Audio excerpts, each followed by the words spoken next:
है।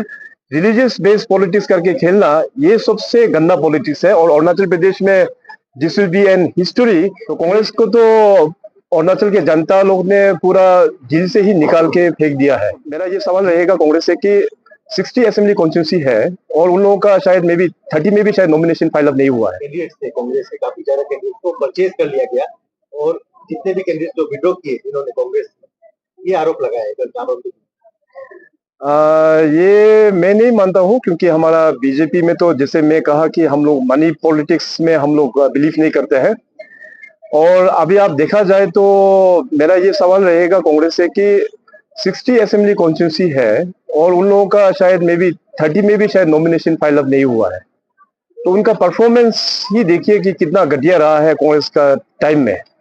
तो कांग्रेस को तो अरुणाचल के जनता लोग ने पूरा जेल से ही निकाल के फेंक दिया है। जिन जिन लोगों ने भी उन कांग्रेस ने शायद टिकट दिया और जिन जिन लोग ने अपना कैंडिडेचर विड्रॉल किया है, वो लोग ने अच्छा सोच के किया होगा, क्योंकि बीजेपी सरकार जो है वो परफॉर्मेंस के साथ आधार पर चलते हैं। तो बीजेपी सरकार का परफॉर्मेंस को देखते हुए भी वो लोग ने शायद जिन जिन लोग ने कांग्रेस उम्मीदवार लोग ने जो अपना नामांकन पत्र विड्रॉ किया होगा उसी आधार पर किया होगा। मनी कल्चर और दूसरा कोई भी फैक्टर के आधार पर किसी को भी विड्रॉ करने का ऐसे साजिश नहीं है। तो जैसे आप सब लोग जानते हैं कि बिचुम डिस्ट्रिक्ट का जो डिमांड था, काफी लंबे अरसे से वो डिमांड था, करीबन 27 इयर्स। और ये डिमांड जो है काफी जेन्युइन डिमांड है।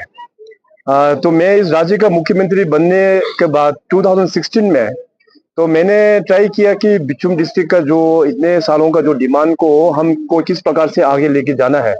तो सीरीज ऑफ मीटिंग हुआ है। सीरीज ऑफ मीटिंग होने के बाद हमें पता चला है कि ग्राउंड में कुछ प्रॉब्लम है, वहां पे उसको सुलझाना बहुत ही जरूरी है।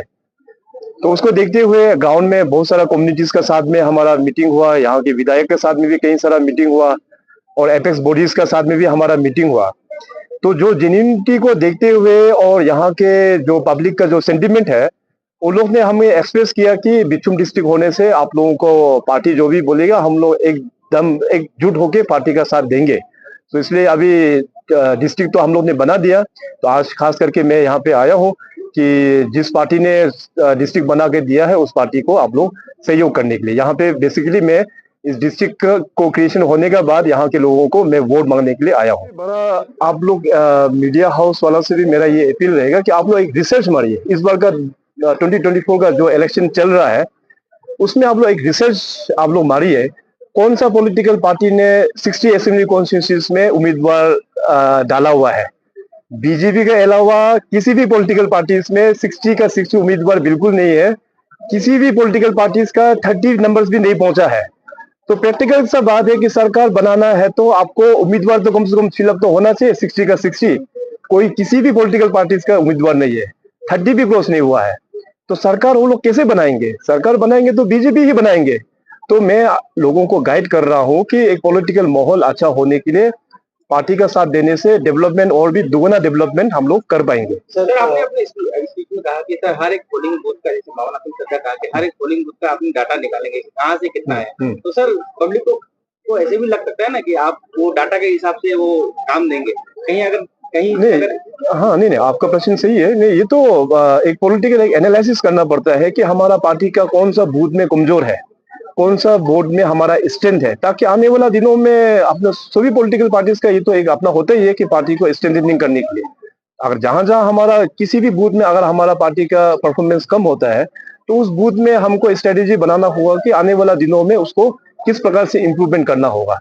तो इस बार more than 2000 plus polling booth है अरुणाचल प्रदेश में। तो पार्टी की ओर से और हम सभी की ओर से हर एक पोलिंग बूथ को भी हम लोग एग्जामिन करेंगे। आप क्या कहेंगे, आपका एज चीफ मिनिस्टर के हिसाब से? चाइना ने जो रिसेंट जो रीनेमिंग किया है, this is not for the first time, ये शायद चौथी बार उन लोग ने ये मिस्टेक किया हुआ है। वैसे ऑफिशियली तो अपना एमईए इसका ऑलरेडी जवाब दे चुका है, बट बीइंग एन अरुणाचली, जितने भी अरुणाचल प्रदेश के निवासी हैं, मैं उनकी तरफ से इस जो रीनेमिंग जो किया है चाइना ने उसको पूरा हम कंडेम करते हैं। सर असम के सीएम ने कल कहा था सर टेट फॉर टेट, अगर उन्होंने 30 जगह का नाम लिया है तो हमको 60 को देना चाहिए। आप उसका ऊपर आप क्या कहना चाहेंगे? नहीं जो भी बोला सही बोला। रिलीजियस बॉडीज को सर इलेक्शन पॉलिटिक्स में इन्वॉल्व नहीं होना चाहिए, लेकिन एक अरुणाचल क्रिश्चियन फोरम की तरफ से एक लेटर डिस्ट्रीब्यूट किया कि जो कैंडिडेट्स हैं एमपी कैंडिडेट आपूर्ति और बसीराम सेना, इनको सपोर्ट किया जाए, इसमें आप क्या कहेंगे? यही मैं एलिगेशंस जो नेशनल मीडिया में हो या हर एक जगह सोशल मीडिया प्लेटफॉर्म ने कांग्रेस ने ऐसे डिजाइन किया था कि बीजेपी जो है वो एक रिलीजन बेस्ड फैक्टर को लेते हुए पॉलिटिक्स खेलता है। आज देखिए हकीकत सामने में है, कांग्रेस का उम्मीदवार को सपोर्ट करने के लिए रिलीजियस फोरम का यूज कर रहा है। तो इसमें आप लोग देख सकते हैं कि बीजेपी जो है वो सेक्युलर है ना, कांग्रेस सेक्युलर है, बीजेपी ज्यादा सेक्युलर है। बीजेपी जो है we are based on performance, performance का आधार पर हम लोग इलेक्शन खेलते हैं। किसी भी जनजाति, किसी भी रिलीजियस को लेके हम लोग पॉलिटिक्स नहीं खेलते हैं।